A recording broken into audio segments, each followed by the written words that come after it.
खेडचोपर toll नाक्यावर सुरू असलेलं काँग्रेसचं आंदोलन जे आहे ते तात्पुरतं स्थगित करण्यात आलेलं आहे। महामार्ग प्रशासनाने लेखी आश्वासन दिल्यानंतर हे आंदोलन जे आहे ते स्थगित करण्यात आलेलं आहे। आपल्यासोबत आमदार संग्राम धोपटे आहेत। महामार्गाने लेखी आश्वासन दिलेलं आहे, आंदोलन स्थगित करण्यात आलेलं आहे। काय नक्की आश्वासन? हे लेखी आश्वासन असं आम्ही दिले होते। आमच्या प्रमुख मागण्या होत्या की रस्त्यांचे खड्डे बुजवेपर्यंत टोल माफी करावी। दुसरी गोष्ट आपत्कालीन व्यवस्था किंवा एखादी ॲक्सिडेंट केस झाली तर त्या ठिकाणी ॲम्ब्युलन्स त्वरित त्या वेळेत गेली पाहिजे। तिसरी गोष्ट म्हणजे या टोलच्या बद्दलचे जे काही नागरी सुविधा आहेत त्याचीसुद्धा व्यवस्था झाली पाहिजे। आणि जे ह्या टोलच्या रस्त्याच्या दुर्दशेमुळे ज्यांचे निधन झाले, मृत्युमुखी पडलेत, अपघात झालेत, अपघातग्रस्तांना सुद्धा तात्काळ या ठिकाणी त्यांच्या वारसांना मदत मिळाली अशा प्रमुख मागण्या आमच्या।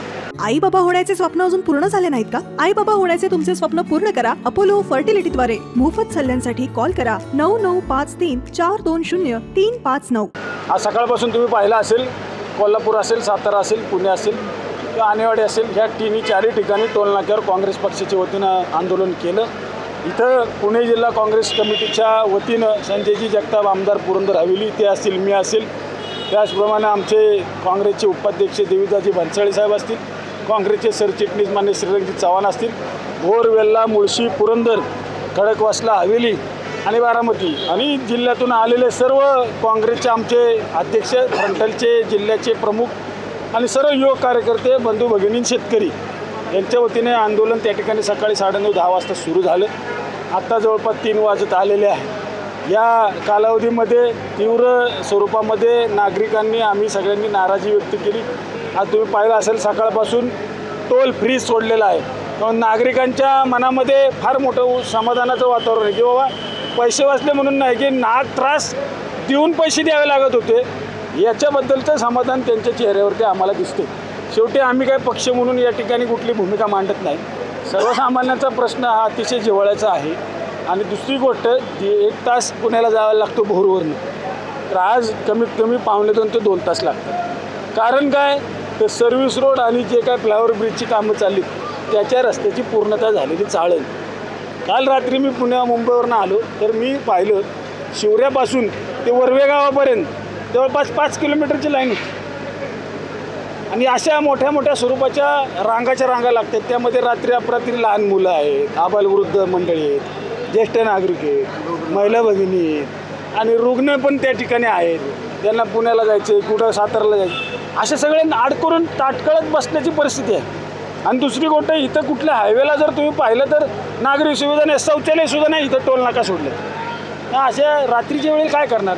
आणि पोलीस प्रशासनाला सुद्धा आम्ही सांगितलं किंवा या संदर्भातलं ट्रॅफिकसुद्धा तुम्ही कंट्रोल केलं पाहिजे। पण ट्रॅफिक कंट्रोल करण्याचा मुद्दा हा नंतरचा आहे। मुळामध्ये रस्त्याची दुरवस्था असल्यामुळे जर ट्रॅफिक होत असेल तर याला सर्वस्वी जबाबदार राष्ट्रीय महामार्गाचे अधिकारी आणि त्यांची यंत्रणा आहे।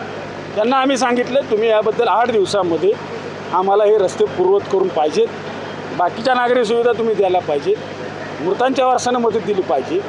तिसरी गोष्ट, या ठिकाणी ॲम्ब्युलन्सची तात्काळ व्यवस्था झाली पाहिजे आणि या संदर्भातलं जोपर्यंत ह्या व्यवस्था होत नाही तोपर्यंत, रस्ता दुरुस्त होत नाही तोपर्यंत 8 दिवसामध्ये जर झाला तर ठीक, नाही झालं तर 8 दिवसापर्यंतचं टोल माफ तुम्ही केला पाहिजे।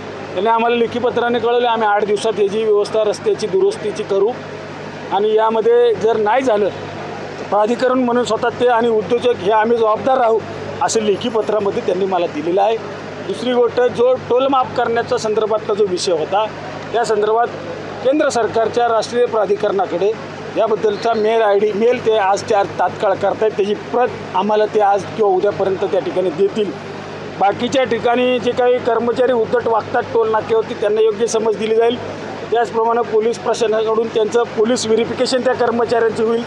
अशा विविध मागण्यांचे लेखी खुलासापत्र आम्हाला दिलेलं असल्यामुळं आम्ही तुर्तास हे आंदोलन 8 दिवसाकरता मागं घेत आहोत।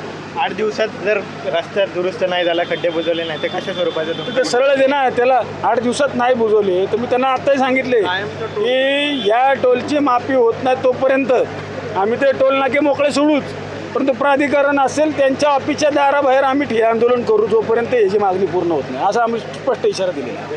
तर तात्पुरतं आंदोलन स्थगित केल्यानंतर आमदार संग्राम धोपटे यांनी आपली प्रतिक्रिया जी आहे ती पाहिली होती। कॅमेरा पर्सन सुशांत राऊतसह विनय जगताप, TV9 मराठी, पुणे।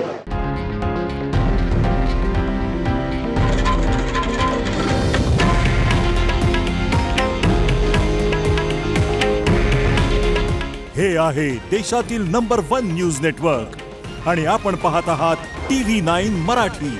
काळजी तुमची, हित महाराष्ट्राचं.